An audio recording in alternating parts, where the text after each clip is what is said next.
Olá, queridas e queridos alunos da EJA, terceiro ano. Aqui é a professora Mariana, de novo, para fazer a correção com vocês das nossas atividades sobre genética. E começando sobre a primeira atividade que eu pedi lá no começo de junho, a primeira pergunta pedia para vocês explicarem o que é genética. E aqui eu trago uma resposta um pouco mais ampla, né?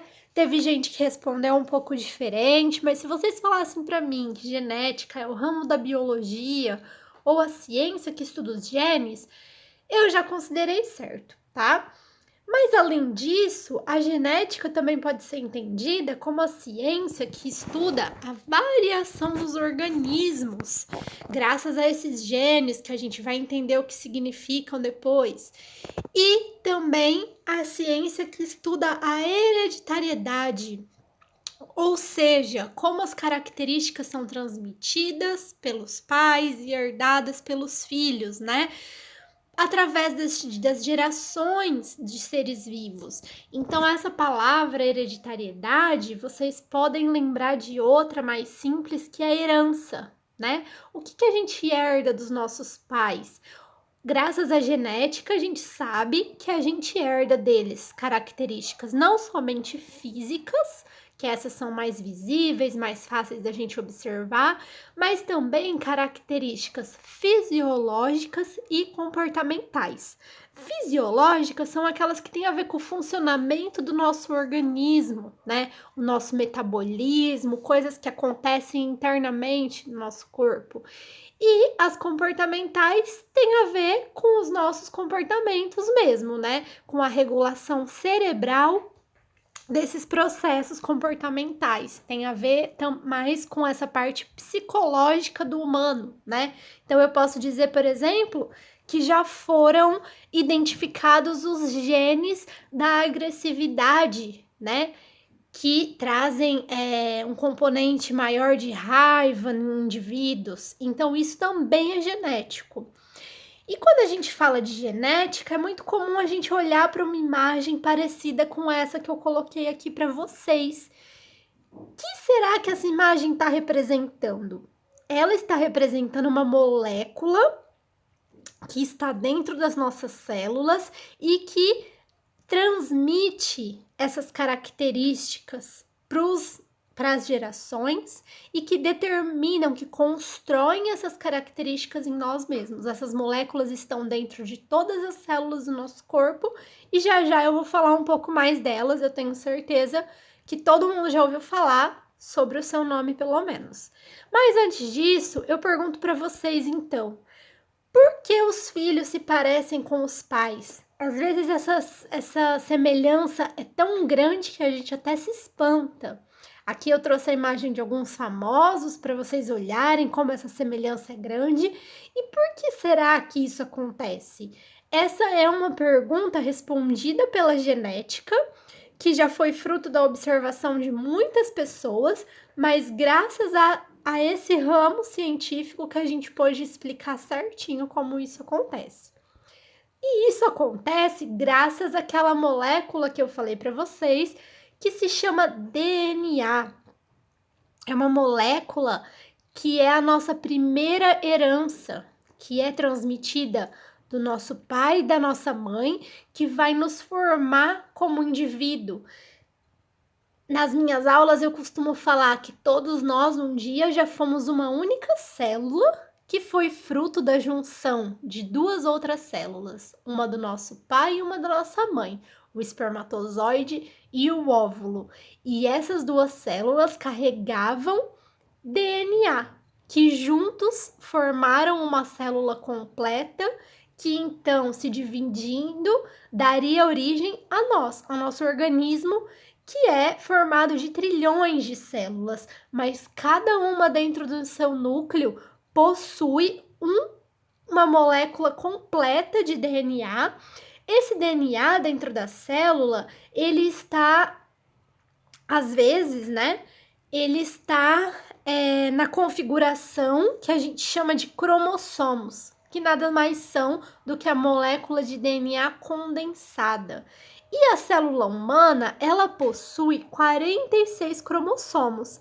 Metade desse conjunto, 23, vieram de nosso pai e a outra metade vieram da nossa mãe. O mais interessante, gente, é que esses 46 cromossomos, eles não são diferentes. A gente tem 23 cromossomos diferentes que são semelhantes aos outros 23.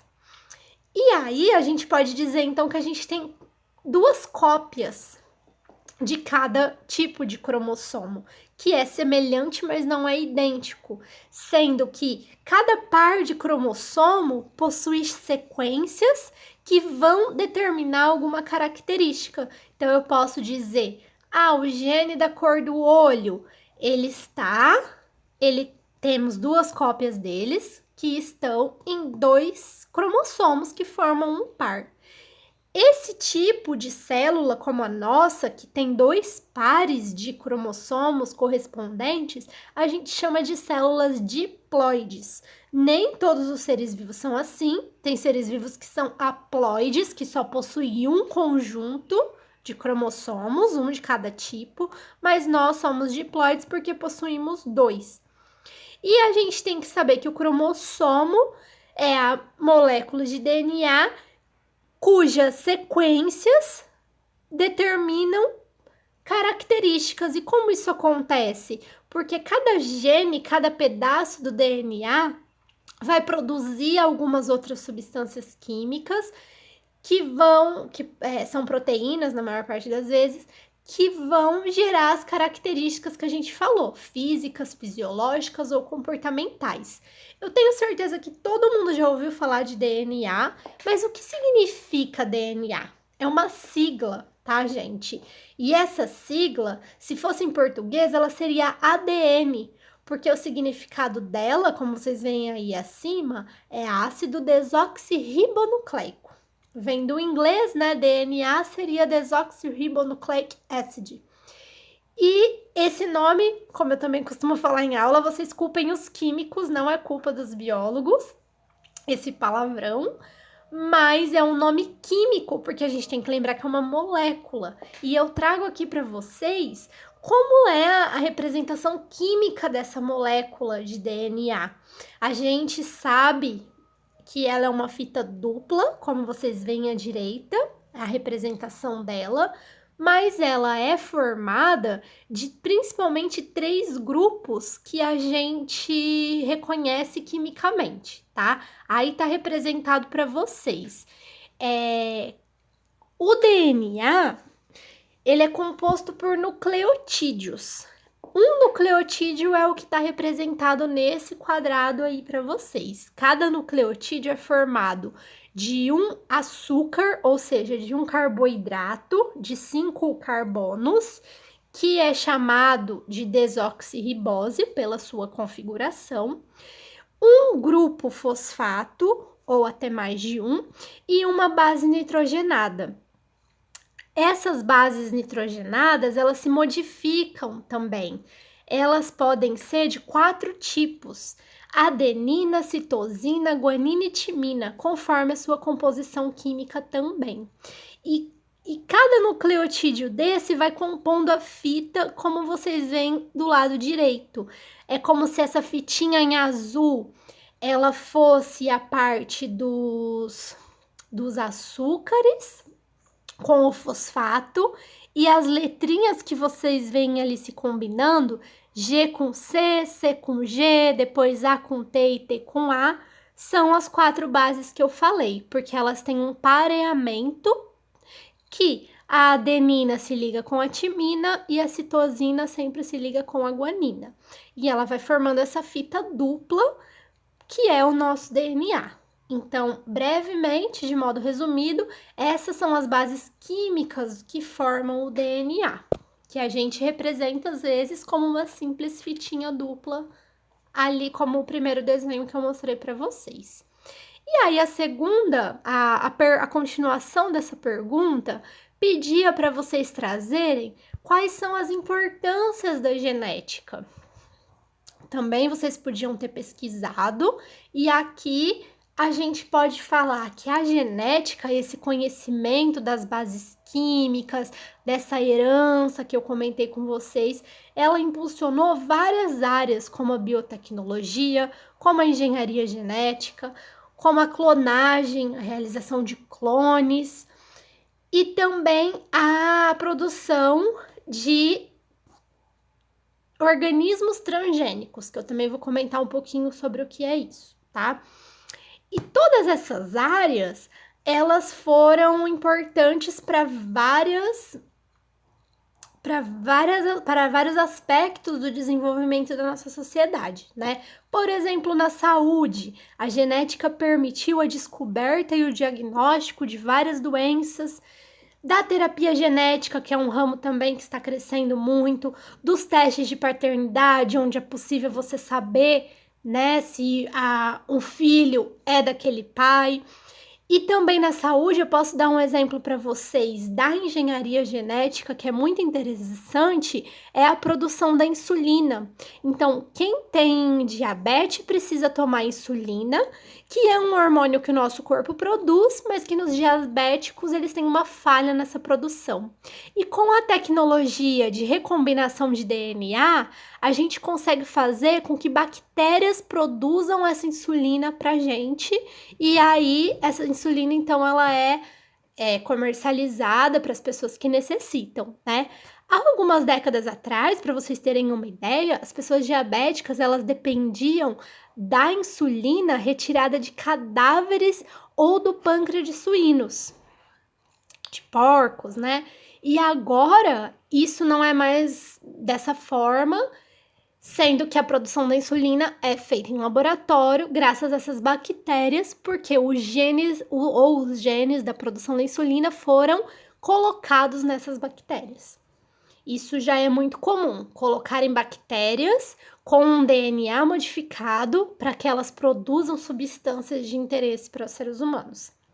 Na ecologia e na agricultura, a genética, suas pesquisas permitiram o melhoramento de diversas espécies para aumentar a produtividade do milho, do tomate, para fazer plantas mais resistentes, porque o DNA da planta é o que vai definir as características da planta. Então, você alterando esse DNA, você consegue colocar uma planta que produza mais grãos, mais frutos, você consegue colocar uma planta que resista melhor à seca, que não precise muito de água, que resista melhor às pragas da lavoura, né? E também permitiu, em relação à ecologia, a preservação de muitas espécies que estavam ameaçadas de extinção. Na evolução que nós já estudamos, foi a genética que permitiu a classificação e o agrupamento dos seres vivos conforme as semelhanças entre eles. E também a gente pode pensar que a genética ajudou muito na área criminal, para solucionar, para entender crimes. Por quê? Porque qualquer célula que a gente libere, né, da nossa pele, até pelo cabelo, a gente consegue obter uma amostra de DNA da pessoa, e se a gente tiver um banco para comparar, a gente consegue chegar ao possível infrator, ao criminoso, e levar a solução de algum crime. Depois, gente, a próxima pergunta pedia para vocês explicarem o que é a mitose e quais as suas diferenças com a meiose. O que a gente tem que saber sobre isso? Tanto a mitose como a meiose são processos de divisão das células.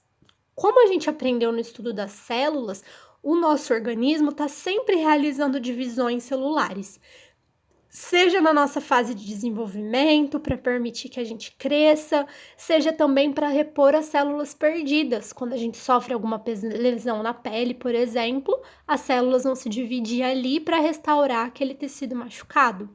Ou também para repor as células que têm um tempo de vida limitado no nosso corpo. Por exemplo, as hemácias, as células do sangue, elas duram cerca de 90 dias e depois novas são produzidas, graças à divisão de células já existentes. A teoria da célula, a teoria celular que a gente estudou, afirma pra gente que uma célula somente é gerada por meio de uma outra célula. Assim como um ser vivo só se origina de outro ser vivo. A única forma de aparecer um ser humaninho no mundo é pela formação dele por outro ser vivo. E assim também acontece com as células. Então, a mitose e a meiose são processos de reprodução celular que acontecem nos seres vivos. Mas são dois processos um pouco diferentes, era isso que vocês tinham que falar. No final, elas geram células diferentes para objetivos também diferentes, tá? A mitose é o processo que produz duas células iguais à célula mãe que se dividiu. Então, se vocês olharem ali, a gente tem uma célula na mitose à esquerda que está representando 4 cromossomos lá dentro do seu núcleo. Lembrando que esses cromossomos eles já são, né, correspondentes, lembra? Eles já são impares. Por isso que tá colocado 2M ali. É uma célula como se fosse a humana, mas em vez de representar 46, tá apresentando apenas 4 cromossomos. Como que acontece a meiose? Antes da célula se dividir, ela duplica o seu material genético. Então, esses cromossomos que vocês estão vendo ali em cima, eles são duplicados, ó. Ficam todos no formato de xizinho. Depois, essas células os cromossomos se dividem e as células se dividem também, cada célula filha com o mesmo material genético, a mesma quantidade de cromossomos da célula mãe. A mitose é um processo, então, que a gente vê que acontece em todas as células do corpo que não são as reprodutivas, que a gente chama, então, de células somáticas, com o objetivo de ampliar, de proliferar o número de células ou de regenerar também as células do nosso corpo. Já a meiose, como vocês podem ver do lado direito, o processo começa igual, ela também duplica o seu conjunto de cromossomos. Esses cromossomos se dividem, a célula se divide em duas, só que depois, cada uma dessas duas células se divide em mais duas. Então, o resultado final é que a gente tem 4 células filha com apenas metade do conjunto que a célula mãe tinha. E esse tipo de divisão celular a gente só encontra nas nossas células especializadas à reprodução, que são chamadas de células sexuais ou gaméticas, que são os nossos gametas, né? Gameta, vocês têm que saber que são as células reprodutivas. O espermatozoide no homem e o óvulo na mulher. E é por isso que quando eles se juntam, eles formam aquela célula completa que eu falei para vocês, o ovo, que é chamado de zigoto, que vai formar o embrião e dar origem a um novo ser vivo, que é fruto de uma combinação genética da figura paterna e da figura materna. E aqui eu trago para vocês, a gente falou então dos 46 cromossomos humanos, eu trago para vocês uma foto mesmo, claro, tirada de microscópio, então uma micrografia, que mostra o cariótipo, ou seja, o conjunto dos cromossomos do ser humano, tá? É o conjunto de cromossomos encontrado nas células.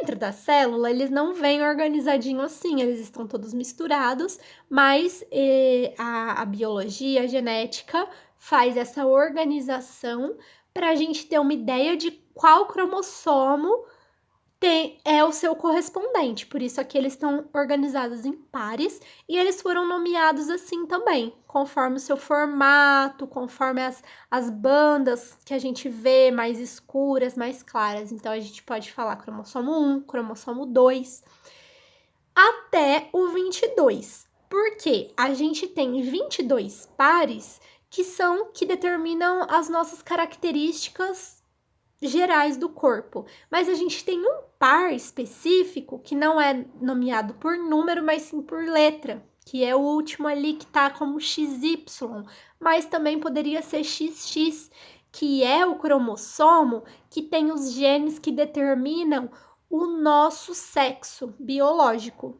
macho ou fêmea. Então, os machos terão um cromossomo X e um Y, como tá aqui nessa foto para vocês, e as fêmeas terão 2 cromossomos X.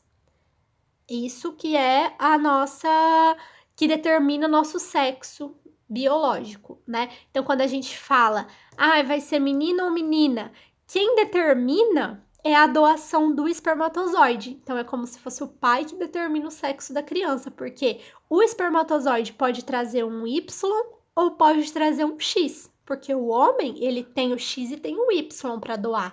Agora, as mães, elas são XX, elas têm 2X, então o óvulo delas, na divisão por meiose, só vai poder doar o X para os seus filhos. Depois, a gente tem uma questão que pede para vocês explicarem o significado das palavras.